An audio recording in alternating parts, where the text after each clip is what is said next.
ಪ್ರಾಣ ಬಿಡುವಾಗಲೂ ಸುಖಮಯನಾಗಿ ಬಿಡುತ್ತಾನೆ ಅಂತ ಅನೇಕ ಸಂದೇಶಗಳನ್ನು ಛಾಂದೋಗ್ಯೋಪನಿಷತ್ತು ತಿಳಿಸಿದೆ ಎಂಬಲ್ಲಿ ನನ್ನ ಉಪನ್ಯಾಸವನ್ನು ಮುಕ್ತಾಯಗೊಳಿಸುತ್ತಿದ್ದೇನೆ. ಶ್ರೀಕೃಷ್ಣಾರ್ಪಣಂ ಅಸ್ತು. ಶ್ರೀ ವೆಂಕಟೇಶಾಚಾರ್ಯರಿಗೆ ಪ್ರಣಾಮಗಳು. ಇಲ್ಲಿಗೆ 10 ಉಪನಿಷತ್ತುಗಳ ಸಾರ ಪ್ರವಚನಗಳು ಮುಗಿಯುತ್ತೆ. ಆರಂಭದ ನಂತರ ಆಗಮಿಸಿದಂತಹ ಎಲ್ಲ ವಿದ್ವಾಂಸರಿಗೂ ಮತ್ತೊಮ್ಮೆ ಪ್ರಣಾಮಪೂರ್ವಕ ಸ್ವಾಗತವನ್ನು ಹೇಳ್ತೇನೆ. ಇನ್ನು ಮುಂದೆ 3 ಭಗವದ್ ರೂಪಗಳ ಚಿಂತನೆ. ಮೊದಲಿಗೆ ಶ್ರೀ ಸಗ್ರಿ ರಾಘವೇಂದ್ರಾಚಾರ್ಯರಿಂದ ಭಗವಾನ್ ರಾಮಚಂದ್ರ, ನಂತರದ ಸ್ಥಾನಕ್ಕೆ ಶ್ರೀ ಹರಿದಾಸ ಭಟ್ಟರು ವೇದಿಕೆಗೆ ಬರಬೇಕು. ಭಗವಾನ್ ವೇದವ್ಯಾಸರ ಚಿಂತನೆ.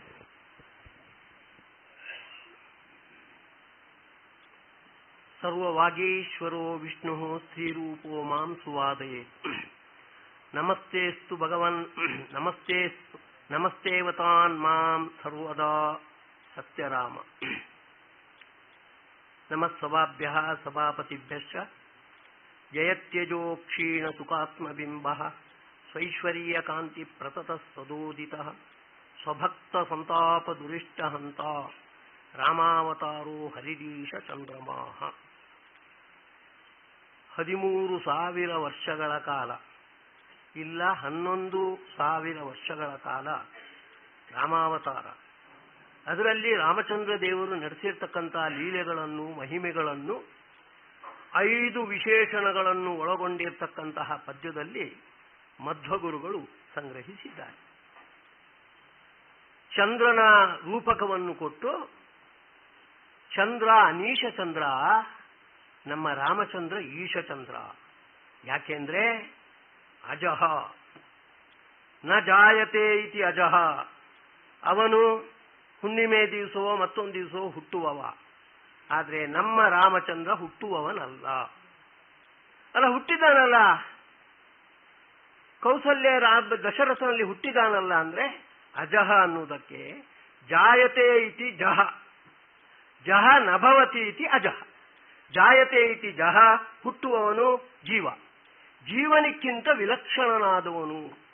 ರಾಮಚಂದ್ರ ಹುಟ್ಟಿದಂತೆ ಕಾಣಿಸಬಹುದು, ಆದರೆ ಪ್ರತ್ಯಕ್ಷತ್ವಂ ಹರೇರ್ಜನ್ಮ ನವಿಕಾರ ಕಥಂಚನ ಅಂತ ಪುರುಷೋತ್ತಮ ತಂತ್ರ ಹೇಳಿದಂತೆ, ನರಸಿಂಹಾವತಾರದಲ್ಲಿ ಹೇಗೆ ಸ್ತಂಭದಿಂದ ಹುಟ್ಟಿದಂತೆ ಕಾಣಿಸಿಕೊಂಡೋ ಹಾಗೆ ರಾಮಚಂದ್ರನು ಕೂಡ ಕೌಸಲ್ಯೆ ಮತ್ತು ದಶರಥದಲ್ಲಿ ಹುಟ್ಟಿದಂತೆ ಕಾಣಿಸಿಕೊಂಡವ. ಅದನ್ನು ಅಜಹ ಅಂತ ವಿಶೇಷಣದಿಂದ ತಿಳಿಸಿದ್ದಾರೆ. ಅಕ್ಷೀಣ ಸುಖಾತ್ಮ ಬಿಂಬ, ಚಂದ್ರನ ಬಿಂಬ ಅದು ಕೆಲವೊಮ್ಮೆ ಕಡಿಮೆ ಆಗುತ್ತೆ, ಹೆಚ್ಚಾಗುತ್ತೆ, ಹೀಗೆಲ್ಲ ವಿಕಾರಕ್ಕೆ ಒಳಗಾಗುವಂತ. ಆದರೆ ನಮ್ಮ ರಾಮಚಂದ್ರನ ಬಿಂಬ ಅದು ಅಕ್ಷೀಣ ಬಿಂಬ. ಯಾಕೆ ಅಂದ್ರೆ ಅದು ಸುಖಾತ್ಮ ಬಿಂಬ, ಸುಖ ಸ್ವರೂಪವಾದ ಬಿಂಬ. ಅದು ಯಾಕೆ ಅನ್ನುವುದಕ್ಕೆ ಅಲ್ಲೇ ಉತ್ತರ ಕೊಟ್ಟಿದ್ದಾರೆ. ಅಕ್ಷೀಣ ಸುಖ ಉಳ್ಳ ಯಾರು ಆತ್ಮರಿದ್ದಾರೆ, ಮುಕ್ತಾತ್ಮರು, ಅವರಿಗೆ ಅವನು ಬಿಂಬರೂಪಿ ಆದವ. ಬೃಹದಾರಣ್ಯಕೋಪನಿಷತ್ತಲ್ಲಿ ಹೇಳ್ತಾರೆ, ಏಷಃ ಪರಮಃ ಆನಂದ ಅಸ್ಯೈವ ಆನಂದಸ್ಯ ಮಾತ್ರಾಂ ಅನ್ಯಾನಿ ಭೂತಾನಿ ಉಪಜೀವಂತಿ. ಭಗವಂತನ ಆನಂದದ ಪ್ರತಿಬಿಂಬಾಂಶವನ್ನು ಭೂತ ಅಂತ ಅನಿಸಿರ್ತಕ್ಕಂಥ ಪರಿಪೂರ್ಣರಾಗಿರ್ತಕ್ಕಂಥ ಎಲ್ಲಾ ಮುಕ್ತಾತ್ಮರು, ನಿತ್ಯ ಮುಕ್ತರಾದ ಲಕ್ಷ್ಮಿಯೂ ಕೂಡ ಅನುಭವಿಸುವಂತಹದ್ದು. ಹಾಗಾಗಿ ಅಕ್ಷೀಣ ಸುಖವುಳ್ಳ ಆತ್ಮರು ಅವರಿಗೆ ಬಿಂಬನಂತೆ ಇರುವವ. ಹಾಗಾಗಿ ಅವನ ಬಿಂಬ ಯಾವತ್ತೂ ಕ್ಷಯಕ್ಕೆ ಒಳಗಾಗುವುದಿಲ್ಲ ಅನ್ನುವುದನ್ನು ಇಲ್ಲಿ ಸೂಚನೆ ಮಾಡಿದ್ದಾರೆ. ಸ್ವೈಶ್ವರ್ಯ ಕಾಂತಿ ಪ್ರತತಃ.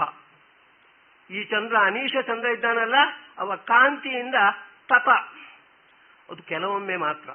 ಇವನು ಹಾಗಲ್ಲ, ಪ್ರತತ. ಯಾವ ಕಾಂತಿಯಿಂದ ಅಂದ್ರೆ ಸ್ವೈಶ್ವರ್ಯ ಕಾಂತಿಯಿಂದ, ತನ್ನದ್ದೇ ಆದ, ಅಂದ್ರೆ ಸ್ವತಂತ್ರವಾದ, ಐಶ್ವರ್ಯ ಅಂದ್ರೆ ಸಾಮರ್ಥ್ಯ ರೂಪವಾಗಿರ್ತಕ್ಕಂಥ ಕಾಂತಿ. ಇದರಿಂದ ಚೆನ್ನಾಗಿ ವ್ಯಾಪ್ತನಾಗಿರುವವ.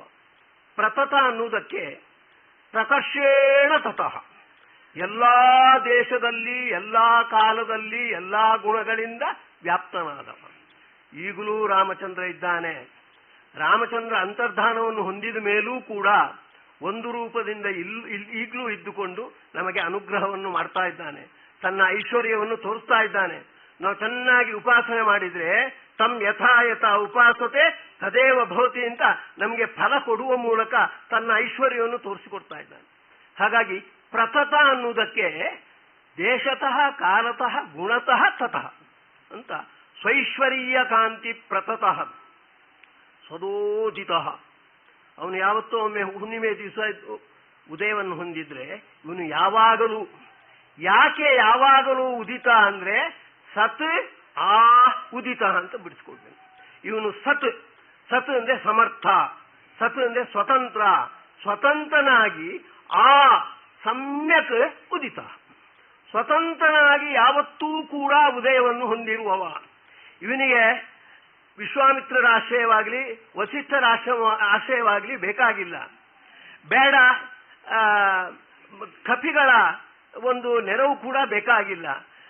ಕಿಂತಸ್ಯ ಶತ್ರುಹನನೇ ಕಪಯ ಸಹಾಯ ಅಂತ ವೇದವ್ಯಾಸರು ಭಾಗವತದಲ್ಲಿ ತಿಳಿಸಿದಂತೆ ತಾನು ಉದಯವನ್ನು ಹೊಂದಲಿಕ್ಕೆ ಯಾರ ಅವಶ್ಯಕತೆಯೂ ಬೇಕಾಗಿಲ್ಲ. ಯಾಕೆ ಅಂದ್ರೆ ಆಚಾರ್ಯ ಹೇಳ್ತಾರೆ, ಅವ ಸತ್ ನೆನಪಿಟ್ಕೊಳ್ಳಿ, ಸರ್ವ ಸಮರ್ಥನಾದವ, ಸ್ವತಂತ್ರನಾದವ, ಹಾಗಾಗಿ ಯಾವತ್ತೂ ಉದಯವನ್ನು ಹೊಂದಿರುವವ. ಸದೋದಿತ ಸ್ವಭಕ್ತ ಸಂತಾಪ ದುರಿಷ್ಟ ಹಂತ. ಅಂತಹವನು ಚಂದ್ರ ಏನಾಗ್ತಾನೆ ಅಂದ್ರೆ ಭಕ್ತರು ಅಭಕ್ತರು ಅಂತ ಯಾರನ್ನು ಕಾಣದೆ ಎಲ್ಲರಿಗೂ ಒಂದು ರೀತಿಯಿಂದ ಅವರ ತಾಪವನ್ನು, ಭೌತಿಕ ತಾಪವನ್ನು ಪರಿಹಾರ ಮಾಡ್ತಾನೆ. ಇವನು ಹಾಗಲ್ಲ, ತನ್ನ ಭಕ್ತರ ಸಂತಾಪವನ್ನು, ಆ ಸಂತಾಪಕ್ಕೆ ಕಾರಣವಾಗಿರ್ತಕ್ಕಂತಹ ದುರಿಷ್ಟಗಳನ್ನು ಹಂತ. ಸಂತಾಪವನ್ನು ಪರಿಹಾರ ಮಾಡ್ತಾನೆ, ಸಂತಾಪ ಮತ್ತೆ ಬರ್ಬೋದಲ್ಲ, ಸಂತಾಪಕ್ಕೆ ಕಾರಣವಾಗಿರ್ತಕ್ಕಂತಹ ದುರಿಷ್ಟಗಳಿವೆ, ಅವುಗಳನ್ನು ಪರಿಹಾರ ಮಾಡ್ತಾನೆ. ಅದರ ಬಗ್ಗೆ ಸ್ವಲ್ಪ ಮತ್ತೆ ನೋಡೋಣ. ಇನ್ನೊಂದು ಈಶ ಚಂದ್ರಮ. ನೀವು ಎಷ್ಟು ಹೇಳಿದ್ರೂ ಕೂಡ ತನ್ನ ಅವತಾರ ಕಾಲದ 700 ವರ್ಷಗಳಲ್ಲಿ ತನ್ನ ಹೆಂಡತಿಯನ್ನೇ ಕಳ್ಕೊಂಡವ ರಾಮ, ಅವನನ್ನು ಇಷ್ಟೆಲ್ಲ ಜಯತಿ ಜಯತಿ ಉತ್ಕೃಷ್ಟ ಉತ್ಕೃಷ್ಟ ಅಂತ ಹೊಗಳ್ತಾ ಇದ್ದೀರಲ್ಲ ಅಂತ ಹೇಳಿದ್ರೆ ಮಧ್ವಗುರುಗಳು ಹೇಳ್ತಾರೆ ಈಶ ಚಂದ್ರಮ. ಈಶ ಅಂದ್ರೆ ಸಮರ್ಥನಾದ ಚಂದ್ರಮ ಅಂತ. ಈ ಅನ್ನುವುದಕ್ಕೆ ಅಚ್ಚಯ್ಯಂ ಈ ಅಂತ ಅರ್ಥ. ಆ ಅಂತ ಅನ್ಸಿರ್ತಕ್ಕಂಥ ವಿಷ್ಣುವಿಗೆ ಸಂಬಂಧಪಟ್ಟಿರ್ತಕ್ಕಂಥ ಈ ಅಂದ್ರೆ ರಾಮನಿಗೆ ಸಂಬಂಧಪಟ್ಟಿರ್ತಕ್ಕಂಥ ಸೀತಾದೇವಿ ಈ ಅಂತ. ಅವಳಿಗೆ ಶಂ ಯಸ್ಮಾತ್, ಅವಳಿಗೆ ಸುಖವನ್ನು ಕೊಟ್ಟವ ಅಂತ. ರಾಮಚಂದ್ರ ಬೇರೆ ಬೇರೆ ಲೀಲೆಗಳನ್ನು ತೋರಿಸ್ತಾರಲ್ಲ, ಮಧ್ವವಿಜಯದಲ್ಲಿ ನಾರಾಯಣ ಪಂಡಿತರು ತೋರ್ತಾರೆ.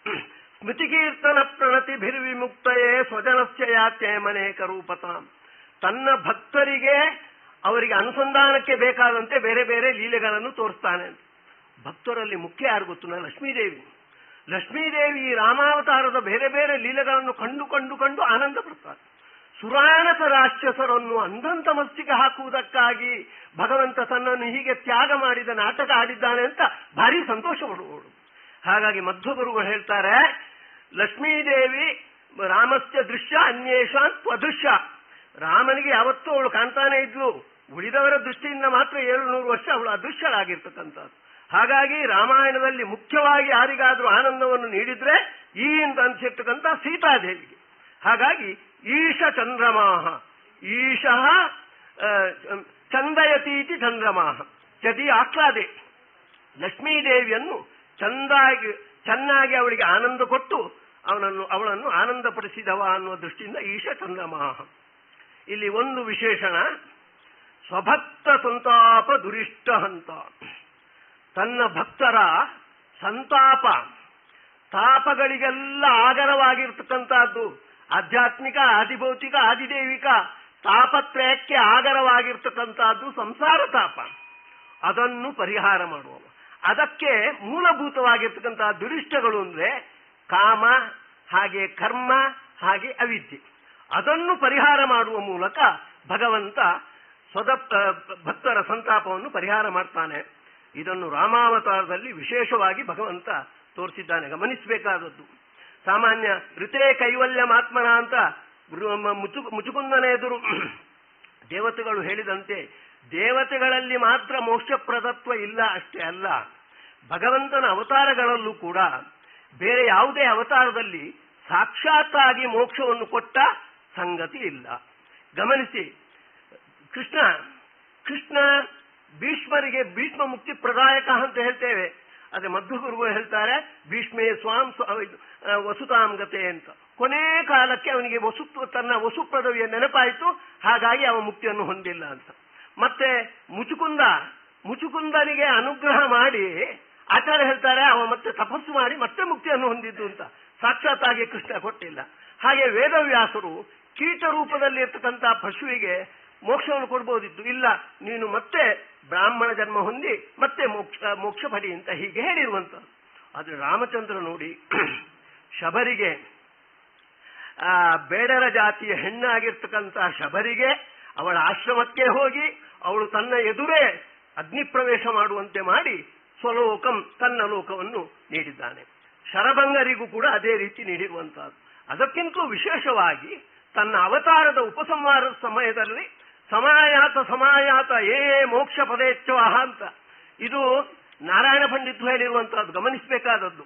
ಆಚಾರ್ಯರು ತಾತ್ಪರ್ಯ ನಿರ್ಣಯದಲ್ಲಿ ಹೇಳುವಂತಹ ಮಾತು ಅಂದ್ರೆ ಯಹೇಚ್ಛತಿ ತದಕ್ಷಯಂ ಪದಂ ಸಪದಿ ಮೇಯಿತು ಅಂತ. ಯಾರು ಮೋಕ್ಷಕ್ಕೆ ಹೋಗ್ಲಿಕ್ಕೆ ಇಷ್ಟಪಡ್ತಾರೆ ಅವರು ಬರಲಿ ಅಂತ ಹೀಗೆ ಹೇಳುವಂತಹದ್ದು. ಅವರನ್ನೆಲ್ಲ ಕರ್ಕೊಂಡು ರಾಮಚಂದ್ರ ಹೋಗಿ ಅವರಿಗೆ ಮೋಕ್ಷ ಕೊಟ್ಟಿದ್ದಾನೆ. ಆಗ ನಮಗೆ ಸಂದೇಹ ಬರುತ್ತೆ, ಮಹಾಭಾರತ ಆತ್ಮನಿರ್ಣಯದಲ್ಲಿ ಆಚಾರ್ಯರು ಪ್ರಥಮಾಧ್ಯಾಯದಲ್ಲಿ 5 ಶ್ಲೋಕಗಳಲ್ಲಿ ಮೋಕ್ಷ ಹೊಂದಬೇಕಾದ್ರೆ ಇಂತಹ ಆಧ್ಯಾತ್ಮಿಕ ಸಾಧನೆಗಳು ಇರಬೇಕು ಅಂತ ಇದೆ. ಅದೇ ಮಧ್ವಗುರುಗಳು ಇದು ರಾಮಚಂದ್ರ ತನ್ನ ಜೊತೆಗೆ ಕತ್ತೆಗಳನ್ನು, ಇರುವೆಗಳನ್ನು, ಹುಲ್ಲುಗಳನ್ನು ಕರ್ಕೊಂಡು ಹೋಗಿ ಹಾಗೆ ಮೋಕ್ಷ ಕೊಟ್ಟ ಅಂದ್ರೆ ಆಚಾರ್ಯರು ಅದಕ್ಕೆ ಕೊಡತಕ್ಕಂಥ ನಿರ್ಣಯ ಸದೈವ ರಾಮ ಭಾವನಾ ಸದಾ ಸುತತ್ವ ವೇದಿನಃ ಯಥೋ ಭವನ್ ತತಸ್ತುತೆ ಯಯುಪದಂ ಹರೇ ಸದಾ ಅಂತ. ಯಾವತ್ತು ಭಗವಂತನ ಚಿಂತನೆಯನ್ನು ಮಾಡ್ತಾ ಇದ್ರು. ಅವರದು ಚರ್ಮದೇಹ, ಅದು ಹುಲ್ಲಾಗಿರ್ಬೋದು, ಕತ್ತೆ ಆಗಿರ್ಬೋದು, ಇದು ಇರುವೆ ಆಗಿರ್ಬೋದು, ಅವರ ಚರ್ಮದೇಹ ಆದುದರಿಂದ ಯಾವತ್ತು ಭಗವಂತನ ಚಿಂತನೆ ಮಾಡ್ತಾ ಇದ್ರು. ಚಿಂತನೆಗೆ ಬೇಕಾಗಿರ್ತಕ್ಕಂತಹ 5 ಶ್ಲೋಕಗಳಲ್ಲಿ ಹೇಳಿರ್ತಕ್ಕಂತಹ ತತ್ವಗಳನ್ನೆಲ್ಲ ಅವರು ನಿಶ್ಚಯ ಮಾಡಿದ್ರು. ಹಾಗಾಗಿ ಅವರಿಗೆ ಮೋಕ್ಷ ಕೊಟ್ಟ ಅಂತ ಹೀಗೆ ಬರುತ್ತೆ. ಇನ್ನೊಂದು ಅಂಶ ನಾನು ಹೇಳಿ ಮುಗಿಸ್ತೇನೆ. ಬ್ರಹ್ಮಸೂತ್ರದಲ್ಲಿ ಪ್ರತೀಕಾಲಂಬನರು ಅಪ್ರತೀಕಾಲಂಬನರು ಅಂತ 2 ಸಾಧಕರು ಕಾರ್ಯಾಧಿಕರಣದಲ್ಲಿ ಅದರಲ್ಲಿ ಬರುತ್ತೆ. ಅಪ್ರತೀಕಾಲಂಬನರು ಅಂದ್ರೆ ದೇವರ ಉಪಾಸನೆಗೆ ತಮ್ಮ ದೇಹವೇ ಮುಂತಾದ ಪ್ರತೀಕಗಳ ಅವಶ್ಯಕತೆ ಇಲ್ಲ ಅಂತವರು ನೇರವಾಗಿ ಭಗವಂತನನ್ನು ಹೊಂದಿಬಿಡ್ತಾರೆ. ಅದೇ ಪ್ರತೀಕಾಲಂಬನರು ಚತುರ್ಮುಖನನ್ನು ಹೊಂದಿ ಚತುರ್ಮುಖನ ಮಾಧ್ಯಮದಿಂದಲೇ ದೇವರನ್ನು ಹೊಂದುವಂತಹದ್ದು. ಹೀಗಿರುವಾಗ ಇವರೆಲ್ಲ ಭಗವಂತನ ಜೊತೆಗೆ ಹೇಗೆ ಚತುರ್ಮುಖನ ಮಾಧ್ಯಮ ಇಲ್ಲದೆ ಇವರು ಹೇಗೆ ಮೋಕ್ಷವನ್ನು ಹೊಂದಿದ್ರು ಅಂತ ಸಂದೇಹ ಬರುವುದು ಸಹಜ. ಅದಕ್ಕೆ ಭಾಗವತ ತಾತ್ಪರ್ಯದಲ್ಲಿ ವಾಮನವನ್ನು ಉಲ್ಲೇಖ ಮಾಡಿ ಆಚಾರ್ಯ ಹೇಳ್ತಾರೆ, ವಿಷ್ಣೋರ್ಲೋಕಂ ತದೈವೇಕೆ ಯಾಂತಿ ಕಾಲಾಂತರೇ ಪರೇ ಆಜ್ಞೆ ಇವ ಹರೇ ಕೇಚಿತು. ಭಗವಂತನ ತನ್ನ ವಿಠೋಪವರನ್ನು ಬಳಸಿಕೊಂಡು ಕೆಲವೊಮ್ಮೆ ಆಜ್ಞೆ ಮಾಡ್ತಾನೆ, ಇವರಿಗೆ ಈಗಲೇ ಮೋಕ್ಷ ಸಿಗ್ಲಿ ಅಂತ. ಹೇಗೆ ಪರೀಕ್ಷಿತನಿಗೆ ಬೇದೆ ಖಗೇಂದ್ರ ಧ್ವಜಪಾದ ಮೂಲಂ ಅಂತ ಹೇಳಿದ ಹಾಗೆ 7 ದಿವಸ ಸಾಧನೆ ಮಾಡಿದ್ರೇನೆ ಅವನು ಅಪ್ರತೀಕಾಲಂಬನ ಅಂತ ಹೇಳಲಿಕ್ಕೆ ಅಷ್ಟು ಗಮಕ ಇಲ್ಲ. ಪ್ರತೀಕಾಲಂಬನ ಆಗಿದ್ರೂ ಕೂಡ ಅವನಿಗೆ ಕೂಡಲೇ ಮೋಕ್ಷ ಹೇಗೆ ಕೊಟ್ಟನೋ ಆ ರೀತಿ ಇವರಿಗೂ ಕೂಡ ಮೋಕ್ಷ ಕೊಟ್ಟಿದ್ದಾನೆ ಅಂತ ಹೀಗೆ. ಆದುದರಿಂದ ರಾಮಾವತಾರದಲ್ಲಿ ಮೋಕ್ಷ ಕೊಟ್ಟ ಅನ್ನೋದು ಒಂದು ವೈಶಿಷ್ಟ್ಯ. ಇನ್ನೊಂದು, ಅವರು ಪ್ರತೀಕಾಲಂಬನರಾಗಿದ್ರು ಕೂಡ ತನ್ನ ಆಜ್ಞೆಯಿಂದಲೇನೆ ಆ ಒಂದು ಶಾಸ್ತ್ರ ನಿಯಮವನ್ನು ಉಲ್ಲಂಘನೆ ಮಾಡಿ ತನ್ನ ಜೊತೆಗೆ ಅವರು ಬರುವಂತೆ ಮಾಡಿ ಅವರಿಗೆ ಮೋಕ್ಷ ಕೊಟ್ಟ ಅನ್ನುವಂತಹದ್ದು ಮತ್ತೊಂದು ವೈಶಿಷ್ಟ್ಯ ಅಂತ ಹೇಳಿ ಇದನ್ನು ಮಧ್ವಗುರುಗಳು ದ್ವಾದಶೋತ್ತರಲ್ಲಿ ಅದನ್ನು ಅನುಸಂಧಾನಕ್ಕೆ ತಂದುಕೊಂಡಿದ್ದಾರೆ. ಗಮನಿಸಬೇಕಾದದ್ದು, ಸ್ಮರಾಮಿ ಭವಸಂತಾಪ ಹಾನಿದಾ ಮೃತಸಾಗರಂ ಪೂರ್ಣಾನಂದಸ್ಯ ರಾಮಸ್ಯ ಸಾನುರಾಗಾವಲೋಕನಂ ಅಂತ. ಶಾಸ್ತ್ರಾರ್ಥಯುಕ್ತಾನುಭವಸ್ತು ಉತ್ತಮಂ ಪ್ರಮಾಣಂ ಅಂತ ಪುರುಷೋತ್ತಮ ತಂತ್ರ ಹೇಳುತ್ತೆ. ಇದು ಆಚಾರ್ಯರು ರಾಮಚಂದ್ರ ಮೋಕ್ಷ, ಇದು ರಾಮಚಂದ್ರನ ಉಲ್ಲೇಖ ಇದರಲ್ಲಿದೆ. ರಾಮಚಂದ್ರ ತನ್ನ ಬರೇ ದರ್ಶನದಿಂದೇನೆ ಸಂಸಾರದ ತಾಪವನ್ನೆಲ್ಲ ದೂರ ಮಾಡಿ ಹೇಗೆ ಮೋಕ್ಷದ ಆನಂದವನ್ನು ನಮಗೆ ಸುರಿಸ್ತಾನೆ, ಅದನ್ನು ನಾನು ಅನುಭವಿಸ್ತೇನೆ, ನಾನು ಸ್ಮರಣೆ ಮಾಡ್ತಾ ಇದ್ದೇನೆ ಅಂತ ಮಧ್ವಗುರುಗಳು ಸ್ತೋತ್ರ ಮಾಡಿದ್ದಾರೆ. ಈ ರೀತಿ ವಿಶೇಷವಾಗಿ ರಾಮಚಂದ್ರನ ಒಂದು ವೈಶಿಷ್ಟ್ಯ ಅಂದ್ರೆ ಮೋಕ್ಷ, ಸಾಕ್ಷಾತ್ತಾಗಿ ಮೋಕ್ಷವನ್ನು ನೀಡಿರುವಂತಹದ್ದು. ಇದು ಬೇರೆ ದೇವತೆಗಳಲ್ಲಿ ಇಲ್ಲ ಅಷ್ಟೇ ಅಲ್ಲ, ಬೇರೆ ಭಗವದ್ ರೂಪಗಳಲ್ಲೂ ಕೂಡ ಎದ್ದು ಕಾಣಿಸ್ತಾ ಇಲ್ಲ. ಇದು ರಾಮಚಂದ್ರನ ರೂಪದಲ್ಲಿ ಕಾಣಿಸ್ತಾ ಇದೆ. ಆದುದರಿಂದೇನೆ ಭಂಡಾರಿಕೇರಿ ಮಠದ ರಾಮಚಂದ್ರನಿಗೆ ಸತ್ಯರಾಮ ಅಂತ ಗುರುಗಳು ಕರೀತಾರೆ. ಸತ್ಯ ಅನ್ನೋದಕ್ಕೆ ಸತ್ಯತೀರ್ಥರಿಂದ ಆರಾಧಿತ ಅನ್ನೋದು ಒಂದು ಅರ್ಥ. ಇನ್ನೊಂದು ಸತ್ ಟಿ, ಸತ್ ನಿರ್ದುಷ್ಟ, ಟಿ ಆನಂದ, ಅದನ್ನು ಯಾತಿ ಹೊಂತಾನೆ ಯಾಪಯತಿ ಅಂತರ್ನೀತನಿಚಿ, ಮೋಕ್ಷದ ಸುಖವನ್ನು ಕೊಡುವವ ಅನ್ನುವ ಅರ್ಥದಲ್ಲೂ ಕೂಡ ಸತ್ಯರಾಮ ಅಂತ ಕರೆಸಿಕೊಳ್ತಾನೆ. ಅಂತಹ ಸತ್ಯರಾಮನ ಪಾದಾರವಿಂದದಲ್ಲಿ ಈ ರಾಮನ ಚಿಂತನೆಯನ್ನು ಅರ್ಪಣೆ ಮಾಡ್ತಾ ಇದ್ದೇನೆ. ಶ್ರೀ ರಾಘವೇಂದ್ರಾಚಾರ್ಯರಿಗೆ ಪ್ರಣಾಮಗಳು. ಮುಂದಿನ ಪ್ರವಚನ ಶ್ರೀ ಹರಿದಾಸ ಭಟ್ಟರು ಭಗವಾನ್ ವೇದವ್ಯಾಸರ ಕುರಿತು. ಒಂದು ಸಂತಸದ ಸುದ್ದಿ, ಇವತ್ತು ನಡೆದ ಕರ್ನಾಟಕ ಸಂಸ್ಕೃತ ವಿಶ್ವವಿದ್ಯಾಲಯದ ಘಟಿಕೋತ್ಸವದ ಕಾರ್ಯಕ್ರಮದಲ್ಲಿ ಶ್ರೀ ಹರಿದಾಸ ಭಟ್ಟರಿಗೆ ಗೌರವ ಡಿಲಿಟ್ ಪದವಿಯನ್ನ ಇವತ್ತು ಕೊಡಲಾಗಿದೆ. ಅದನ್ನ ಪ್ರಣಾಮಪೂರ್ವಕ ಅಭಿನಂದನೆಗಳನ್ನು ಆಚಾರ್ಯರಿಗೆ ತಿಳಿಸುತ್ತಾ ಆಚಾರ್ಯರು ತಮ್ಮ ಪ್ರವಚನವನ್ನು ಆರಂಭ ಮಾಡಬೇಕು. ತದನಂತರದ ಪ್ರವಚನಕ್ಕೆ ಶ್ರೀ ಪ್ರಭಂಜನಾಚಾರ್ಯರು ವೇದಿಕೆಗೆ ಬರಬೇಕು ಅಂತ ಕೇಳ್ತೀನಿ. ಇಲ್ಲಿಂದ ನನ್ನ ಸಮಯ ಆರಂಭ ಆಗ್ತಾ ಇದೆ. ಸ್ವಾಮಿಗಳು ಕೊಟ್ಟ ಎಕ್ಸಾಮ್ ಇದು. ಮಂಗಲಾನಾಂಚ ಮಂಗಲಂ, ಸ್ವಾಮಿಗಳು ಇರುವಾಗ ಅವರೇ ಮಂಗಳ ಅಂತ ಭಾವಿಸಿ ನಾನು ನೇರವಾಗಿ ವಿಷಯಕ್ಕೆ ಇಳಿತೇನೆ. ನಮ್ಮ ಭಾರತೀಯ ಸಕಲ ದರ್ಶನಗಳ ಗಂಗೋತ್ರಿ ಅದು ವೇದವ್ಯಾಸರು. ಭಗವಂತನ ಜ್ಞಾನ ಕಾರ್ಯದ ಅವತಾರಗಳಲ್ಲಿ ಬೇರೆ ಅವತಾರಗಳಲ್ಲಿ ಕಾಣದ ಅಪೂರ್ವವಾದ ಅಖಂಡವಾದ ಜ್ಞಾನ ಕಾರ್ಯವನ್ನು ವೇದವ್ಯಾಸರು ಮಾಡಿದ್ದಾರೆ. ಮನುಷ್ಯ ಪಿತೃಪಕ್ಷಿಷು, ಹಕ್ಕಿಗಳಿಂದ ಹಿಡಿದು ಬ್ರಹ್ಮದೇವರವರೆಗೆ ಜ್ಞಾನವನ್ನು ಕೊಡುವ ಕಾರ್ಯವನ್ನು ಮಾಡಿದವರು ವೇದವ್ಯಾಸರು. ವೇದಗಳನ್ನು ವಿಭಾಗ ಮಾಡಿದರು, ದೇವತೆಗಳಿಗಿಂದ ಹಿಡಿದು ಮನುಷ್ಯರವರೆಗೆ ಕೊಟ್ಟರು. ಅನಧಿಕಾರಿಗಳಿಗೆ ಪಂಚಮ ವೇದ ಅನಿಸುವ ಮಹಾಭಾರತವನ್ನು ಬರೆದರು. 18 ಪುರಾಣಗಳನ್ನು ಬರೆದರು, ಅದರಲ್ಲಿ ಭಾಗವತವನ್ನು ಬರೆದರು. ವೇದದ ಅರ್ಥ ನಿರ್ಣಯಕ್ಕೆ ಬ್ರಹ್ಮಸೂತ್ರಗಳನ್ನು ಬರೆದರು. ವೇದವ್ಯಾಸರು ಬರೆದಿದ್ದು ಮಾತ್ರ ಅಲ್ಲ, ತಾವು ಬರೆದ ಈ ಸಾಹಿತ್ಯಗಳನ್ನ ಋಚಾಂ ಪ್ರವರ್ತಕಂ ತೈಲಂ ಒಬ್ಬೊಬ್ಬ ತಮ್ಮ ಶಿಷ್ಯರಿಗೆ ಕೊಟ್ಟು ಇದನ್ನ ಇಡೀ ಪ್ರಪಂಚದಾದ್ಯಂತ ಪ್ರಸಾರ ಮಾಡಿ ಅಂತ ಆಜ್ಞೆ ಮಾಡಿದರು.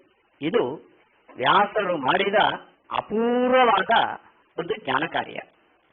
ವ್ಯಾಸರ ಬಗ್ಗೆ ನಾವು ಕೇಳುವ ಒಂದು ಅಪವಾದದ ಮಾತು ಪುರಾಣಕರ್ತ ವ್ಯಭಿಚಾರ ಜಾತಃ ಅಂತ.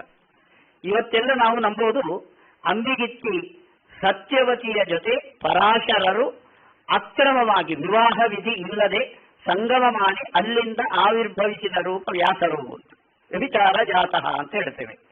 ಮಹಾಭಾರತಕ್ಕೂ ವಿರುದ್ಧ, ಆಚಾರ್ಯನ ತಾತ್ಪರ್ಯ ನಿರ್ಣಯಕ್ಕೂ ವಿರುದ್ಧ ಇದು.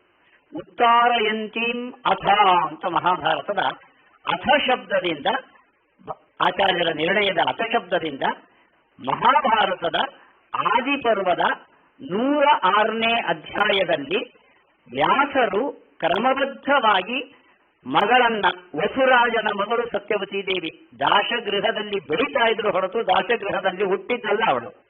ಅವಳು ವಸುರಾಜನ ಮಗಳು.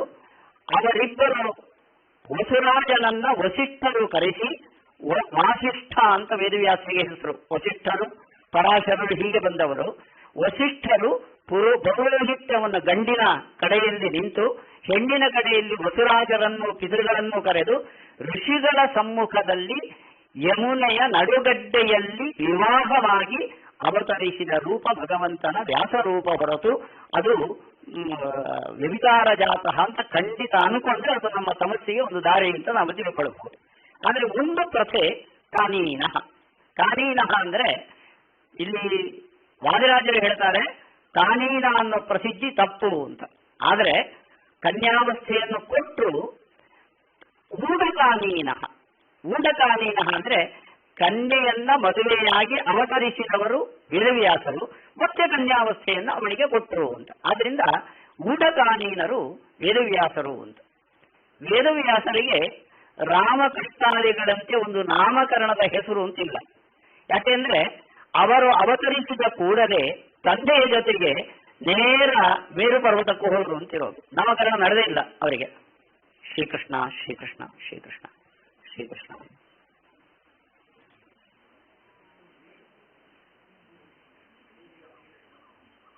ಶ್ರೀಕೃಷ್ಣ.